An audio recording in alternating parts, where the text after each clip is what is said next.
तारापुर विधानसभा में जनस्वराज ने तेज की चुनावी तैयारी। प्रत्याशी चयन को लेकर हवेली खड़गपुर में हुई अहम बैठक। जनस्वराज पार्टी ने बिहार विधानसभा चुनाव की तैयारी तेज कर दी है। प्रत्याशी चयन प्रक्रिया को अंतिम रूप देने के लिए राज्य की सभी विधानसभाओं में संस्थापक और प्राथमिक सदस्यों की बैठकें आयोजित की जा रही है। इसी क्रम में रविवार को तारापुर विधानसभा क्षेत्र के हवेली खड़गपुर में जनस्वराज पार्टी की एक अहम बैठक संपन्न हुई। बैठक में पार्टी के सभी संस्थापक और प्राथमिक सदस्य, संभावित प्रत्याशी तथा संगठन से जुड़े पदाधिकारी मौजूद रहे। राज्य मुख्यालय स्तर से नियुक्त पर्यवेक्षकों की निगरानी में आयोजित इस बैठक में सभी संभावित उम्मीदवारों ने अपनी उम्मीदवारी के समर्थन में विचार रखे। इसके बाद संस्थापक और प्राथमिक सदस्यों ने अपनी रायबंद लिफाफे में पर्यवेक्षकों को सौंपी। पर्यवेक्षक इन रायों के आधार पर अपनी रिपोर्ट पार्टी नेतृत्व को सौंपेंगे। यह प्रक्रिया 3 से 8 अक्टूबर तक राज्य के सभी विधानसभाओं में आयोजित की जा रही है। इससे पूर्व 2 चरणों में संगठन से जुड़े पदाधिकारियों की राय ली जा चुकी है।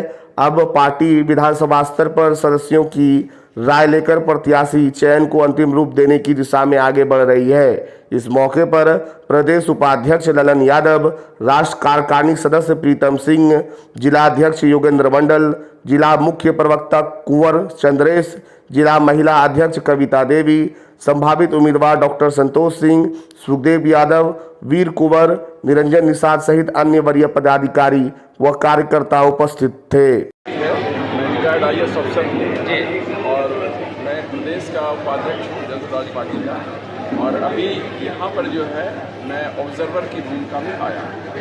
आज इतना बड़ा कार्य है कि जनस्वराज जो है मीन्स जनता का सुंदर राज। हमारे प्रणेता प्रशांत किशोर जी ने कहा था कि जब हम कैंडिडेट का चुनाव करेंगे, जो हमारे संस्थापक सदस्य हैं, जो हमारे प्राइमरी सदस्य हैं, उनसे हम राय लेंगे। तो आज जो है तारापुर विधानसभा के जितने भी संस्थापक सदस्य हैं और जितने भी हमारे प्राथमिक सदस्य हैं, सभी को यहाँ निमंत्रण दिया गया है। और यहाँ जितने हमारे तारापुर विधानसभा के संभावित उम्मीदवार हैं, उन्हें भी यहाँ निमंत्रण दिया गया है। आप देखेंगे हमारे संभावित उम्मीदवार में संभावित उम्मीदवार सभी हैं जिन्होंने पर्चा भरा है। जैसे पीछे क्या कितने 5 प्रत्याशी हैं अभी यहाँ पर हैं, और यहाँ जितने भी संस्थापक सदस्य हैं, प्राथमिक सदस्य, सब आपके सामने हैं। आज की बैठक का उद्देश्य क्या है सर? मैं वही बता रहा था कि हमारे प्रणेता ने कहा था कि जब वो कैंडिडेट का चुनाव करेंगे, आप जानते हैं कि मेरे जनस्वराज पार्टी का जो मेन प्रिंसिपल है व्यवस्था परिवर्तन का, वह है सही लोग, सही सोच और सामूहिक प्रयास। हमारे प्रणेता ने कहा था कि जब भी वो कैंडिडेट का चुनाव करेंगे, अपने संस्थापक सदस्य और प्राथमिक सदस्य राय लेंगे। उसी के लिए ये बैठक बुलाई गई है। सभी कैंडिडेट यहाँ बुलाए गए हैं और उनके साथ साथ जो है जितने भी संस्थापक सदस्य आ सकते हैं इस विधानसभा के अंदर, वो सभी बुलाए गए हैं। सभी जितने यहाँ संभावित उम्मीदवार हैं, जैसे इन्होंने नाम दिया है, डॉक्टर संतोष, सुखदेव यादव जी, कविता देवी, निरंजन निषाद जी और वीर कुंवर जी, ये 5 संभावित उम्मीदवार हैं जो यहाँ पीछे वाले रूम में बैठे हुए हैं। और ये सारे हमारे प्राथमिक सदस्य हैं। तो पहले जो है हमारे संभावित सदस्य अपनी बात रखेंगे कि उनका क्या प्रोफाइल है, वो जब जीतेंगे तो यहाँ क्या करेंगे इस विधानसभा की जनता के लिए। उसके बाद जो है हमारे जितने भी प्राथमिक सदस्य हैं और संभावित सदस्य हैं, उनकी जो है रायशुमारी की जाएगी और वो ये बताएंगे कि इन संभावित उम्मीदवारों में जो है किनको पसंद करते हैं। लास्ट सवाल सर, पार्टी ने जो भी कहा था सभी चीज़ का ध्यान रखा गया। कल हमारी जनस्वराज पार्टी का पहली वर्षगांठ था। प्रशांत जी उसमें उन्होंने उनका उद्बोधन किया कि भी 1 साल बीत गए। मैं नहीं कर सकता हूँ कि ये कितना शानदार रहा, लेकिन मैं ये कर सकता हूँ कि एक ईमानदार प्रयास है और एक शुचिता का प्रयास है। तो वो जो कहे हैं उनकी बात की जाएगी, उनकी बात मानी जाएगी और निश्चित तौर पर जो है मैक्सिमम कैंडिडेट जो पहली बार चुनाव करेंगे। Thank you. देखिए, आप जो सवाल कर रहे हैं, हमारे प्रणेता प्रशांत किशोर जी जो सत्ता परिवर्तन में व्यवस्था परिवर्तन के लिए आए, हर चीज़ त्याग के आए, वो कहीं किसी राजनीतिक दल में या कहीं से MP MLA मंत्री बन के धन नहीं कमाए, अपने मेहनत से सरस्वती के आशीर्वाद से उन्होंने पैसा कमाया और बिहार के बच्चे के लिए, वो बदलाव के लिए, बिहार बदलाव के लिए, बच्चे के भविष्य के लिए, स्कूल के लिए, स्वास्थ्य के लिए वो गांव-गांव चल के आज बिहार बदलाव और व्यवस्था के लिए वो निकले।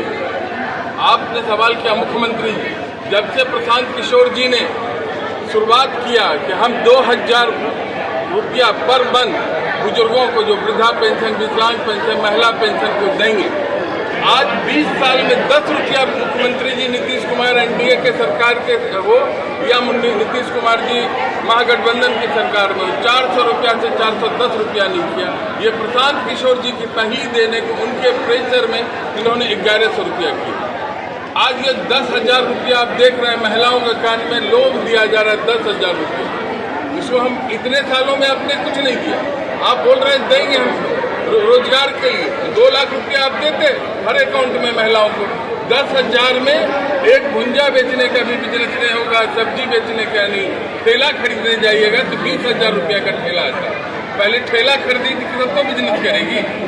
तो ये जो बुर्बक बनाने का बना रहे प्रशांत किशोर जी जो, और जनता ने जो उनको जिस तरह से आगे आगे गोद में लेके अब हम व्यवस्था परिवर्तन करेंगे, जब ये हो गया है अब ये लोग रेबरियां बांट रही है। और इस बार चुनाव में आप देख लेंगे कोई रेबरी काम नहीं करेगा।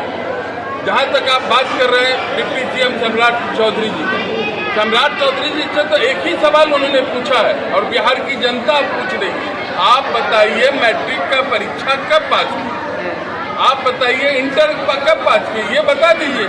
यही तो सवाल पूछ रहे हैं। बाकी जो उन पे आरोप है जो है वो अपना उसका दे सफाई कि एज कम किए, एज ज्यादा किए, क्या नहीं किए, जो सारा प्रूफ है हलफनामा उनके चुनाव आयोग का हलफनामा में है, उस पर वो खुल के जवाब देना कि सही है कि गलत है।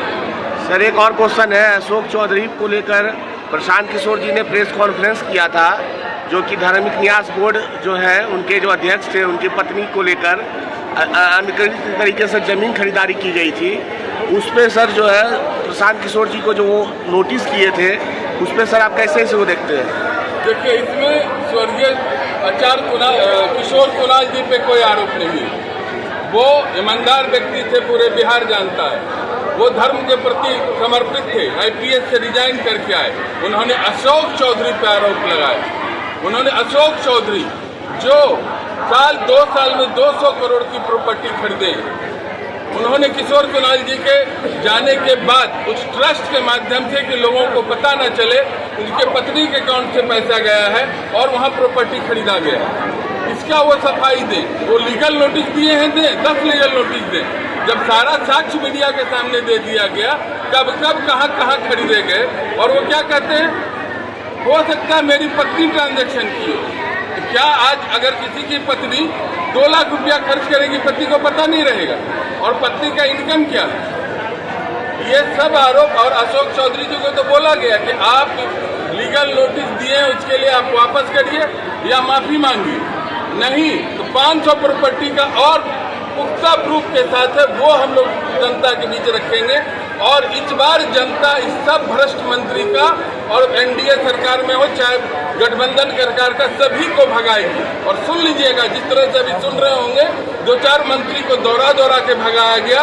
चुनाव आते आते हर जगह मंत्री विधायक को भगाएगी जनता।